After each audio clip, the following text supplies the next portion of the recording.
Jacksonville Jaguars, who do have the 10th easiest schedule in the NFL this year as they walk into the season. They're projected at 9.5 wins. You can see the schedule here to my left. I have them going 13-4 overall in this season. I think it's going to be a great year for Doug Peterson. Trevor Lawrence is expected to jump out and be elite. Some people think he's already there, but he does have a little more work to do. But nonetheless, we know what those two are capable of. Calvin Ridley coming back, the moves that they made in the offseason, the players that they'll have coming back. One of the biggest winners in the draft to me. They're going to go 6-3 at home, 7-1 on the road. And I know they got some international games, actually two here, but I just went with the verses and the at on the schedule in terms of home and away. So if I kind of got those off, please forgive me there. One loss on the road here, sweeping the division. They're going to go 6-0 in the division. They're going to win both games against the Titans, both games against the Texans, both games against the Colts. The week 9 bye week is going to be dead in the middle of the season. They're going to be 6-2 heading into that week. So it's going to be strong, nice place bye week in week 9. And you always love to see a very well-placed bye week for a good NFL team. Sometimes it falls too early. Sometimes it falls way late. This will be perfect right in the middle of the season. 8 games in, only 2 losses. At this point. They're playing 6 games against playoff teams this year, talking about the Jacksonville Jaguars.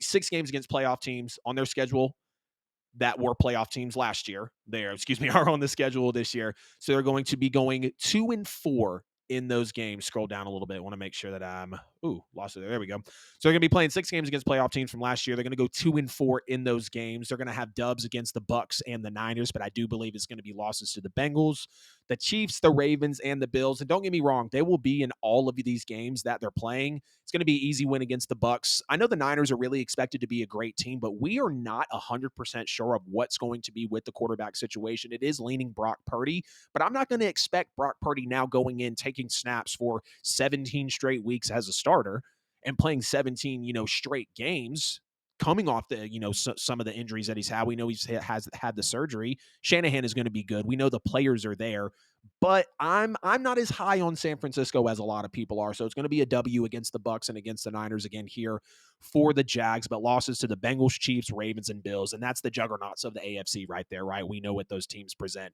But weeks 13, 14, and 15 for the Jags, they're going to be hosting the Bengals in week 13, at the Browns in week 14, and then hosting the Ravens in week 15. I think this is a major stretch in the season here for Jacksonville that has big, big playoff implications. The Jags are in a spot where they could win all of these or realistically lose all of these, and that's not a slight at Jacksonville. We know they were playing with a lot of money, house money last year. We see the comeback in the playoffs, of course, against the Los Angeles Chargers. Trevor Lawrence's first half of the playoff game, 4 interceptions, and he cleans it up on the back end. So we know that they're in that weird spot right now. They've got talent. The coaching is proven. The team is still young. It's a bad culture for a while outside of, Saxonville. They haven't really been anything for the last decade or so. So they could win all these games again, but they could lose all these. You do have realistically, though, as I see it playing out, a loss to the Bengals, a win against the Browns, and then it could go either way with the Ravens. More than likely going to go a loss there. John Harbaugh over Doug Peterson, Lamar Jackson, call me crazy, over Trevor Lawrence. Maybe not by much. Maybe they're the same, but I believe and just overall the solidarity of the Ravens, the roster, and the scheme a lot better than what Jacksonville is going to bring to the table.